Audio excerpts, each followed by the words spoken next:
হ্যাঁ রে, তোর গানটা কর, এক জায়গায় দাঁড়িয়ে করিস না, একটু নেচে নেচে ঘুরে ঘুরে কর, ডায়নামিক হওয়া চাই। বউঠান ছবি তুলছে, এই তোলো তোলো তোলো, তোর ছবিগুলো ভালো হবে।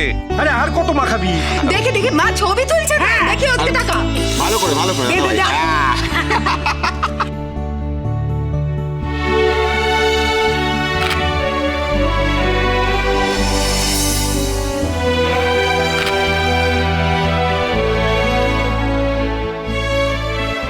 তোমার ছেলের বিয়েতে কিন্তু আমি অনেক খাটলাম, তবে তোমাকে আমি মন থেকে কনগ্রাচুলেশনস জানাচ্ছি।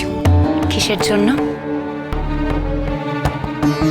ওমা, এই তো তুমি নতুন করে ফটোগ্রাফি ক্লাসে ভর্তি হচ্ছ, আমাদের নতুন তোমাকে ক্লাসে ভর্তি করিয়ে দিচ্ছে, শুনতে পেলাম তো এইমাত্র অ্যানাউন্স করলো তো। ও নতুন ঠাকুরপোর কথা বাদ দাও অনন্যাদি, নতুন ঠাকুরপো বললো আর আমি অমনি ভর্তি হয়ে গেলাম। ওমা না, তা কেন? আর ভর্তি হলেই বা ক্ষতি কি? তোমাকে ফটোগ্রাফার হিসেবে এস্টাবলিশ করে দেবে নতুন, আর হয়তো কিছুদিন পরেই দেখবো পেপারের ফ্রন্ট পেজে তোমার ছবি।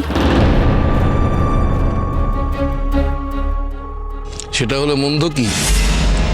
আর হবে না যে সেই গ্যারান্টিটা কে দিতে পারে?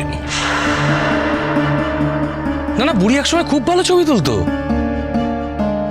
ও, মানে আপনারাও এক্সপেক্ট করছেন যে ফ্রন্ট পেজে ছবি বেরোবে আপনার বোনের? না না, তা কেন? এতে ওরও সময়টা কাটবে, ভালো সময় কাটবে, মানে যাকে আমরা বলি কোয়ালিটি টাইম, সেটা তো আমরা সবাই কাটাতে চাই নাকি? ভালো সময় না খারাপ সময় সেটা কে বলতে পারে বৌদি? ভালো হতে পারে, খারাপ হতে পারে, সব থেকে বড় কথা চেষ্টা করা দরকার। চেষ্টা না করলে তো কিছু বলা যায় না।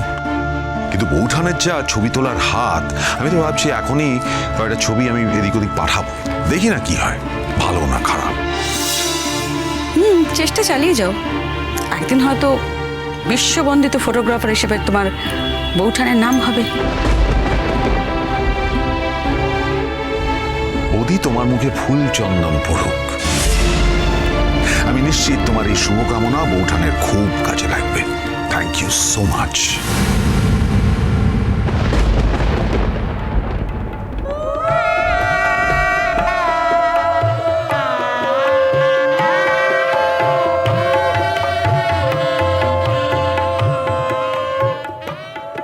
আরে বৌঠান, তুমি হাত থামালে কেন? তুমি ছবি তোলো না। তোমার আশেপাশে কে কি বললো না বললো, ভুলভাল সেসব কথায় কান দেওয়ার দরকার আছে?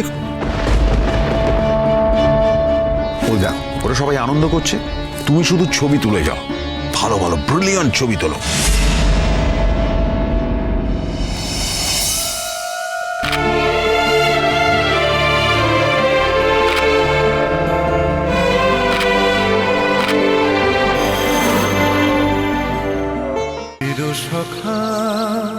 চিরসখা সোম থেকে রবি প্রতিদিন রাত ৯টায় স্টার জলসায় ও জিও হটস্টারে।